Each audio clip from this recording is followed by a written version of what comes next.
छत्रपती शिवाजी महाराजांना प्रथमतः वंदन करतो। आपले सर्वांचे नेते आदरणीय अजितदादा पवार, आदरणीय वल्लभशेठ बेनके साहेब, आदरणीय निवृत्ती शेठ शेरकर, आदरणीय शिवाजीदादा काळे यांच्या प्रती नतमस्तक होतो। व्यासपीठावरचे सर्वच मान्यवर बंधू व भगिनी, उशीर खूप झालाय। उद्या महाशिवरात्र आहे। सिद्धेश्वरांचं आज शेवटचं कीर्तन पण संपन्न झालं असेल। आता उद्या कालेचं कीर्तन आहे। जरा गारवा सुटलाय, जेवायचंय, घरी जायचंय, म्हणून मी अधिकचा वेळ काय आपला घेणार नाही। पण आजच्या आभार सभेला इथं आल्यानंतर मला प्रकाशाने पांडुरंग काळे आणि वल्लभशेठ बेनकेंची आठवण आल्याशिवाय राहत। कारण आज ज्या जिल्हा परिषद सदस्य झालेत कल्पनाताई काळे,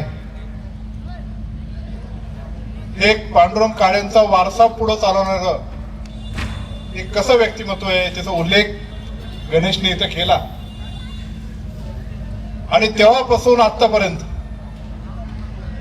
बेनके साहेब आणि पांडुरंग काळेंचे जे आठवणी होतात माझ्या जीवनामधल्या, त्यांच्या कुटुंबाचं आणि आमच्या कुटुंबाचं जे सलोख्याचं आणि जिव्हाळ्याचं नातं होतं, या सगळ्याच दृश्य माझ्या डोळ्यासमोर आल्याशिवाय राहत। कायम बेनके परिवार म्हटलं का त्याच्या पुढे काहीच नाही। ज्या काही गोष्टी वल्लभशेठच्या पाठीशी उभा करायच्या असेल त्यासाठी काही जरी करायला लागलं, जेव्हा जेव्हा बेनके परिवाराचा किंवा राष्ट्रवादी काँग्रेस पक्षाचा जुन्नर तालुक्यातला कार्यक्रम असला, काय जिरे टोप आणि तलवार घेऊन येणारे व्यक्तिमत्व म्हणजे पांडुरंग काळे आजपर्यंत लहानपणापासून मी पाहिलाय। पवार साहेब आले, अजित दादा आले, वळसे पाटील आले, बेनके साहेबांच्या प्रत्येक वाढदिवसाला पांडुरंग काळे आल्याशिवाय तो कार्यक्रम होतच नाही, असं आम्ही तेव्हा पाहिलं होतं। ते आपल्यात राहिले नाही, पण कुटुंबाची दुसरी पिढी वैभव आणि विपुलच्या माध्यमातून ही नाळ कधी आमची तुटली नाही। या लोकसभेचा राष्ट्रवादी युवक संघटनेचा उपाध्यक्ष म्हणून वैभवने काम हाती घेतलं। या गावची धुरा जशी पांडुरंग काळेंनी सांभाळली, त्याच्यापेक्षा कितीतरी पटीने चांगल्या पद्धतीने कल्पना काळेंनी ती सांभाळली। आणि त्यांच्यामध्ये नेतृत्व क्षमता इतक्या मोठ्या प्रमाणात होती की फक्त गावापुरतं सीमित नाही तर परिसराचं नेतृत्व करू शकते अशी एक सक्षम महिला राष्ट्रवादी काँग्रेस पक्षाला लाभली। हे अशा अनेकांनी माझ्या निदर्शनास आणून दिले। या निवडणुकीला सामोरे जात असताना अनेक आव्हानांना आमच्या पक्षांतर्गतच आघाडीमध्ये आणि निर्णय घेताना आम्हाला ते जावं लागलं। मला काय कोणाला कमी लेखायचं नाही, कोण काय कमी तुल्यमुळे असं मला म्हणायचं नाही, कोणाची योगदान आणि कोणाची सेवा पक्षाच्या प्रती कमी आहे असंही मला म्हणायचं नाही। पण निवडणूक येत असताना आपण जेव्हा पुढे जातो आणि इच्छुक उमेदवारांपैकी कोण आपल्याला चांगल्या पद्धतीने ही उमेदवारी पुढे नेऊ शकते, याचं अनालिसिस, याचं विश्लेषण, याचा सर्वे स्वतः अजितदादा पवार साहेबांनी ह्याच गटाचा नाही, ह्याच तालुक्याचा नाही तर संपूर्ण जिल्ह्याचा केला। आणि त्यांच्या अनालिसिस मध्ये या गटातली सर्वाधिक जास्त पसंती कोणाला होती तर ती कल्पनाताई काळेंनाच होती। म्हणून पक्षाने जेव्हा निर्णय घेतला तेव्हा पक्षाचं शिस्त पाळण्याची प्रमुख जबाबदारी ज्यांनी आजपर्यंत पक्षाला भरभरून दिले, पक्षानेही त्यांना भरभरून दिले आणि तालुक्याच्या प्रमुख पदावर गेले अनेक वर्ष ते असताना अशा पद्धतीचं पक्ष शिस्त मोडली जाईल असं आम्हाला कधीही वाटलं नव्हतं। पण जाऊन दे, आता झालं ते झालं, मतदानही झालं, पुढे आपण गेलो। पण अत्यंत दुःखद घटना कुठली घडली असेल तर ऐन निवडणुकीमध्ये दादाच आपल्यातून गेले। दादा गेल्यानंतर 3 दिवस काय करावं हे आपल्या कोणाला कळतच नव्हतं। पुढं कसं जावं हा आमच्या समोर प्रश्नच होता। पण पवार साहेबांनी त्या कुटुंबाने स्वतःने सांगितलं की दादांनी दिलेले उमेदवार आहेत, या उमेदवारांच्या पाठीमागे अतुल तुसा भक्कमपणे उभा राहू, हा दादांचा विचार जिवंत ठेवून यांच्यातच आपल्याला अजित दादा निवडून आणतोय अशी भावना ठेवून आपल्याला पुढे गेलं पाहिजे। शांततेत प्रचार करण्याचं आम्ही ठरवलं। शांततेत प्रचारही झाला. प्रकाश शेट्टी इथं भाषण करत असताना मी त्यांचं भाषण बारकाईने ऐकत होतो. त्यांनी सांगितलं टेम्पो लावला नाही, पिकअप लावला नाही आणि रिक्षाही कुठं आम्ही लावली नाही. प्रचाराला म्हणतोय.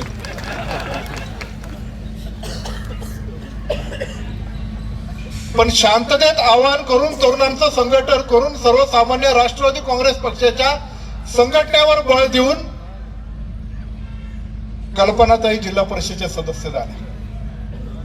पलीकडच्या पक्षातले काही लोक असे होते की त्यांनी सुद्धा सांगितलंय की अजितदादांनी निर्णय अत्यंत उत्तम घेतले. पलीकडच्या काही पक्षाच्या लोकांनी सुद्धा कल्पनाताईला मदत केली. विघ्नर कारखान्याचे चेअरमन सत्यशील दादांचा हुकूम होता, आदेश होता. आणि या गटातले 3 डायरेक्टर, कोण डायरेक्टर मी नाव घेणार नाही, पण 3 डायरेक्टर त्यांनी त्यांच्या परीने आपल्या राष्ट्रवादी काँग्रेस पक्षाच्या पदरामध्ये काही ना काही माप टाकण्याचा प्रयत्न केला. त्यांचा पण मी मनपूर्वक आभार मानतो. आपण जर पाहिलं तर याच गावची कन्या शारदाताईंनी तो उल्लेख केला. 2007 ची त्यांना आठवण झाली, पण तीच सेम परिस्थिती.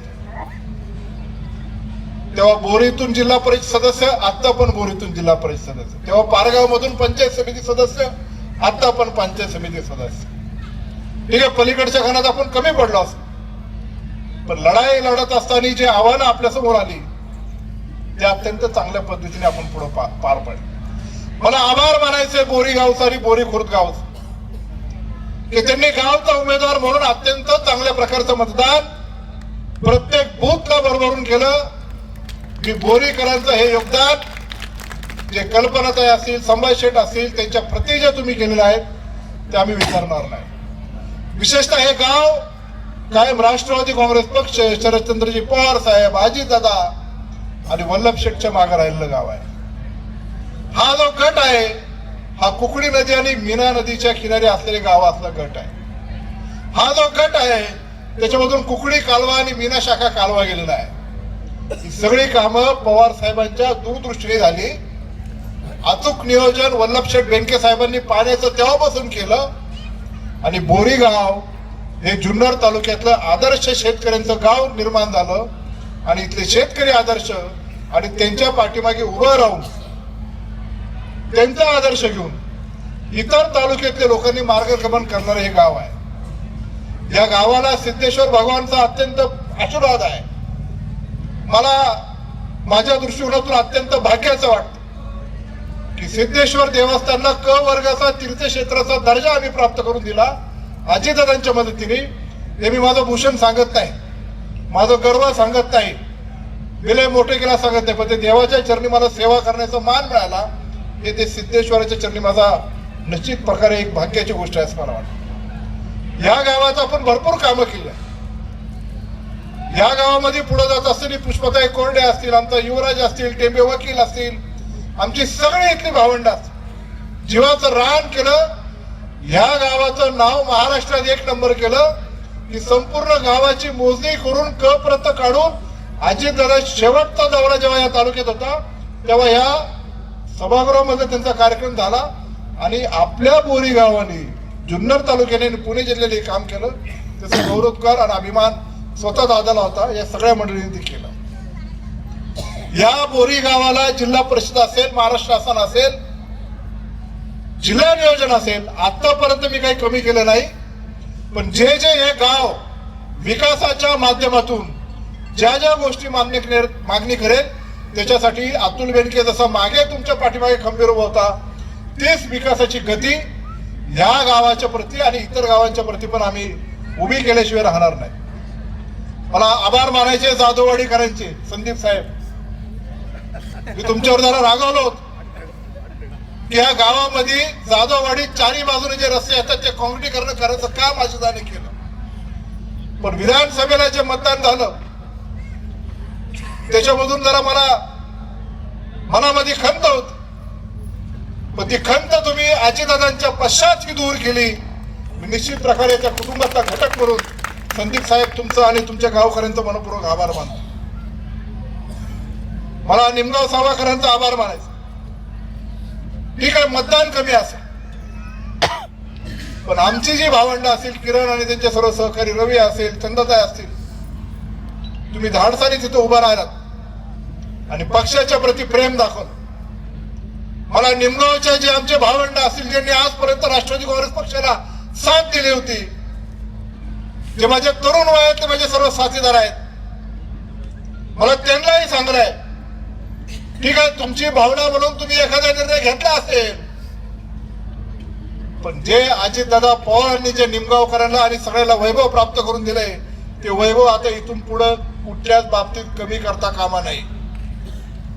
आपल्याला एक दिलाने एक विचाराने पुढे जायचं आहे. त्याच्याकरता निश्चित प्रकारे निमगाव सावा असेल, तिथले पंचक्रोश असेल, आजपर्यंत कोट्यवधीचे कामं दादांच्या माध्यमातून, वल्लभ शेठच्या माध्यमातून, मी असेल आम्ही केली, ती पुढे आपल्याला तीच परंपरा आपल्याला पुढे घेऊन जायची आहे. त्या गावामधली क्रीडा संकुल असेल, त्या गावामधलं आरोग्याचं दवाखान्याचं काम करायचं असेल, ते आपल्याला पुढे घेऊन जायचं आणि ते सुनेत्रा वहिनीशिवाय कोणीच घेऊन जाऊ शकत नाही. त्याच्यासाठी आम्ही इथं कटिबद्ध आहे. मला आभार मानायचे शिरोली आणि सुलतानपूरकरांचे. शिरोली मधली परिस्थिती अशी निर्माण झाली होती की जणू काय आपल्याला मतदान होतं का नाही. काही मंडळी इकडे यायची, परत 2 दिवसांनी पलीकडे जायची. कधी आज हा स्टेटस तर उद्या पलीकडचा स्टेटस. पण गड्यांनो, चांगली एकदम फाकड्यागत तुम्ही बारी मारली आणि शिरोलीमध्ये चांगल्या प्रकारचं मतदान आम्हाला करून दिलं, त्याबद्दल तुमचा मनपूर्वक आभार मानतो. ठीक आहे, सगळा तरुण वर्ग एकवटला आणि तरुण वर्गांनी आमच्या शिरोलीतल्या आणि सर्व पट्ट्यातल्या, आता मला तरुणांना विशेषतः सांगायचं, पक्षांनी कात टाकलेली आहे, तरुणांना संधी आहे. पक्ष संघटनेमध्ये प्रमुख भूमिकेमध्ये हा तुमचा भाऊ अतुल बेनके तुमच्या पाठीमागे भक्कमपणे उभा आहे. जे आपल्या बाप दादांनी कष्ट केले, कमवले, आपल्याला शिकवलं, मोठे केलं, शेतीवाडी केले, कौलाचे घर बंगल्यामध्ये आणले, आपण मोठं झालोय. आपल्याला ते संस्कार विसरायचे नाही. चांगल्या पद्धतीने पुढे जायचंय. तरुणांची फौज घेऊन आपल्याला आता पुढे वाटचाल करायची. त्याच्याकरता आपल्याला सर्वांना एकत्रित पुढे जायचं. मला आभार मानायचे औरंगपूरकरांचे. औरंगपूर मध्ये पण चांगल्या प्रकारचं मतदान दोन्ही उमेदवारांना चांगल्या पद्धतीने द्या. मतदानाच्या आदल्या दिवशी मी आलो होतो. आपल्या बजरंगबली मारुती रायाच्या मंदिराचं तिथं नवीन काम आपण केलं. त्याला 10 लाख रुपये मी दिले. मी तिथं सांगितलं, अरे बाबा मी नाही दिले, दादाने दिले. तुम्हाला दादांच्या प्रति श्रद्धांजली वाहण्याची संधी आहे, ती तुम्ही उद्या व्हाल अशी माझी अपेक्षा आहे. आणि खरोखर तुम्ही दादांच्या प्रति योगदान दिले असे म्हणेल. ते पुण्य कल्पनाताईच्या पदरात आलंय, संभाषेटच्या पदरात आलंय, पण औरंगपूर या तुम्ही गाववाल्यांनी चांगल्या प्रकारचं मतदान करून दाखवलं, त्याबद्दल आभार. मला तिथं आल्यानंतर आपले बबनराव डुकरे ना, त्यांची आठवण आल्याशिवाय राहिली नाही, बाबाजी कामटेंची आठवण आल्याशिवाय राहिली नाही. मी तर असं म्हणाल, बबनराव डुकरे जर असते ना तर निवडणुकीचा हा प्रसंग सुद्धा उद्भवला नसता. म्हणून त्यांच्याशी प्राकर्त्याने मला आठवण आल्याशिवाय राहत नाही. पारगावचं तर गोष्ट निराळी. संभाषेट तुमचे सौभाग्य होती जेव्हा गावचे सरपंच होते. मी त्यांच्या मागे लागलो होतो की लताताईला जिल्हा परिषदला उभं करा. आणि लताताई जर जिल्हा परिषदला उभे राहिले असते ना तर कोणीच हिंमत केली नसती परत विरोधात उभं राहायची. तर ठीक आहे, प्रत्येकाच्या मनात किंवा ध्यानात किंवा त्या कुटुंबामधून संभाषेटने आणि त्यांच्या कुटुंबाने जे गावचं नेतृत्व केलं, ग्रामपंचायतचा निधी तर योग्य वापरलाच, आम्ही जे कामं केली ते तर योग्य वापरलीच, पण वेळ प्रसंगी स्वतःच्या खिशातला पैसा वापरून लोकांच्या प्रति काम केलं. पक्षभेद केला नाही, गटतट पाहिला नाही. भांडणं झाली तर तुझं काय म्हणणं, मग असं करू असं करून एक मार्ग काढून संभाषेटने आजपर्यंत काम केलं. त्यांच्या भावंडींनी काम केलं, आमच्या बंटींनी काम केलं, सगळ्या गोष्टी केल्या. पण ते गावात जसं खाली तसंच वर तुम्ही केल्याबद्दल तुमचं सगळ्यांचं मनपूर्वक मी पारगावकरांचं आभार मानतो. प्रकाश शेठ आणि फकीरा शेठ ते इथं बोलले. पिंपरी कावळ आपल्या जुन्नरकरांचं एक छोटंसं टोक, छोटंसं गाव, पण मतदान बाकी एकदम ठासून त्यांनी केलेलं आहे. तिथं आपण MMJSचा रस्ता असेल, कोट्यवधीची कामं असेल, भरपूर मोठ्या प्रमाणामध्ये केलेलं आहे. खोडद गावामध्ये तर आम्हाला खूप मोठं आव्हान होतं, पण ते आव्हान आमच्या तरुणांनी पेललं आणि तिथं समाधानकारक एवढी होईल का नाही अशी पण मला शंका होती. कारण राष्ट्रवादी काँग्रेस पक्षाबरोबरच चालणारी जी लोक होती ती काही करून पण ऐकायला तयार नव्हती, वारंवार सांगून सुद्धा. पण ठीक आहे, तेव्हाचा तो प्रसंग आहे, त्याला काही उल्लेख करून चालणार नाही. पण खोडदच्या तरुणांचं मला विशेषतः आभार मानायचा आहे. तशीच परिस्थिती आमच्या वडगाव कांदळीतल्या वडगावची. वडगावमध्ये पण परिस्थिती, नेते विभागले गेले इकडं आणि तिकडं, पण बाजी मारली माझ्या सगळ्या तरुणांनी. या तरुणांचा कधीच मी कदापि विसर पडून देणार नाही. कोणी काही जरी तिथं वागलं असेल, ज्यांना भरभरून दिलं, मी नाही दिलं, पक्षाने दिले, त्याचा विसर जर पडला असेल तर हे योग्य नाही. वडगाव मध्ये पण चांगल्या प्रकारचं मतदान तुम्ही वडगावकरांनी दाखवून दिलं. मी आज तेव्हाही म्हटलं होतं, आजही सांगतोय, जुन्नर तालुक्यातलाच नाही, पुणे जिल्ह्यातला बैलगाड्या शर्यतीतला मॉडेल घाट कुठं होणार असेल तर तो वडगाव मध्ये आपण करणार आहे. वडगाव एक विकासाच्या बाबतीत केंद्रबिंदू म्हणून वडगाव ते आपण पलीकडे आता राष्ट्रवाडीला एक पूल करणार आहे नवीन, जेणेकरून पलीकडे जाण्याचं पण दळवळासाठी आपल्याला साधन होईल. कांदळे गावामध्ये तर आमच्या उमेदवार होत्या, पण कांदळे गावामध्ये काय तिथं झालं मला माहित नाही. पण काही ठिकाणी चांगलं मतदान, काही ठिकाणी आपल्याच उमेदवाराला तिथल्या गावच्या असं सुद्धा कमी मतदान करण्याचं काम झालं. पण ठीक आहे, कांदळीमधल्या माझे विशेषतः नगदवाडी असेल, 14 नंबर असेल, माझे सगळे जे तरुण बांधव आहेत त्यांचं मी मनपूर्वक आभार मानतो. गावचा जेवढा शक्य होईल तेवढा एकोपा ठेवून तुम्ही चांगल्या पद्धतीने उमेदवारांच्या पाठीमागे उभे राहिले, त्याबद्दल मी तुमच्या सगळ्यांचा मनपूर्वक आभार मानतो. मला आभार मानायचे येडगाव गावचे आणि बोरवडी गावचे, एकही बूथ मायनस नाही, सगळे बूथ अत्यंत भरभरून आणि 1 नंबरचं मतदान येडगाव मधल्या सगळ्या ग्रामस्थांनी केलं, त्याच्यामुळं त्यांचंही मी मनपूर्वक आभार मानतो. आता आपल्याला कामं करायची, जी गती कामाची इथून मागच्या कालावधीमध्ये होती तीच गती कामाची इथून पुढच्या कालावधीमध्ये आपल्याला ठेवायची आहे. प्रत्येक ठिकाणी मी जिथे आभार मिळवला जाईल त्या लोकांची स्वाभाविक ही मागणीच आहे की आता सभापती पद एक जुन्नरला येणारच आहे आणि ते आम्ही आणल्याशिवाय राहणार नाही, पण मलाच पाहिजे आणि इकडेच द्या असं कृपया करून कुणी आग्रह धरू नका. कारण आता दादा आपल्यात नाही, सुनेत्रा वहिनी सगळं बघणार आहे आणि देत असताना मागच्या वेळेस पण जरा तशी गडबड झाली. जिल्हा परिषद सदस्य 4, पण सभापती कोणाला करायचं याच्यावरून नाराजी नाट्य सुरू झालं.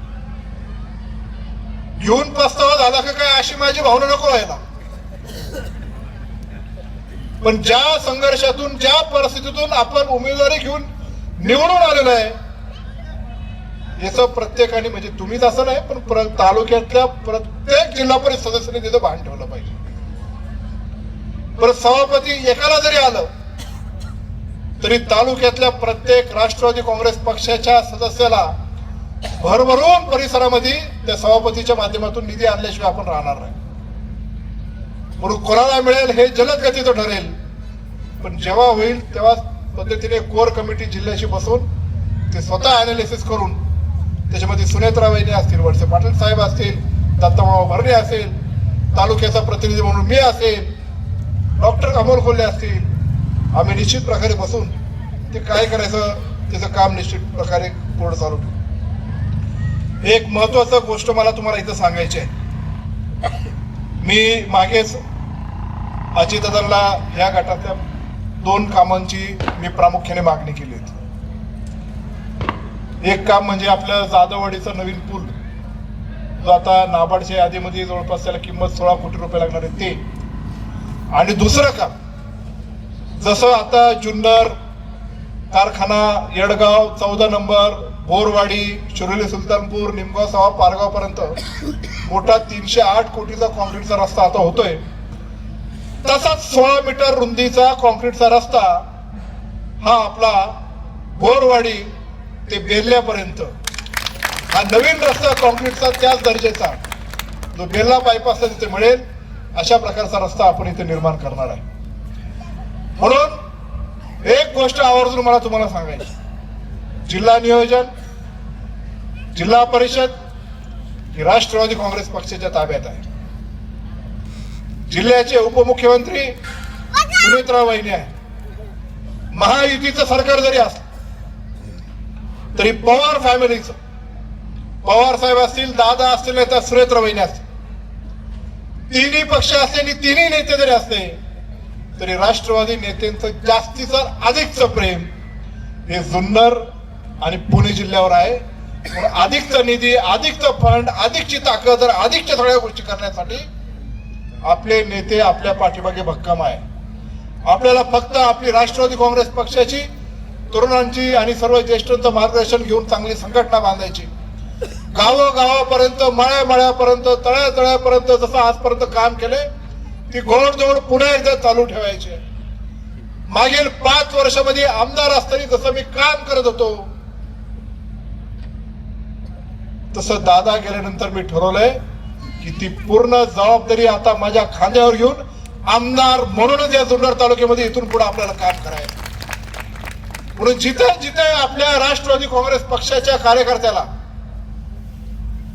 काही संघर्षाची भूमिका आली, कुणी जर काय आलेला कार्य करण्याचा प्रयत्न केला, कुणी बिनकामाचा त्रास देण्याचा प्रयत्न केला, माझा छोटा जरी कार्यकर्ता असला तरी तुम्ही अतुल बेनकेच्या नादी लागले एवढं लक्षात ठेवा. इथून पुढचं असं कार्य आपले संघटना आणि चांगल्या पद्धतीने आपल्याला पुढे ठेवायला लागणार आहे. कल्पनाताईंवर जबाबदारी खूप मोठी आहे.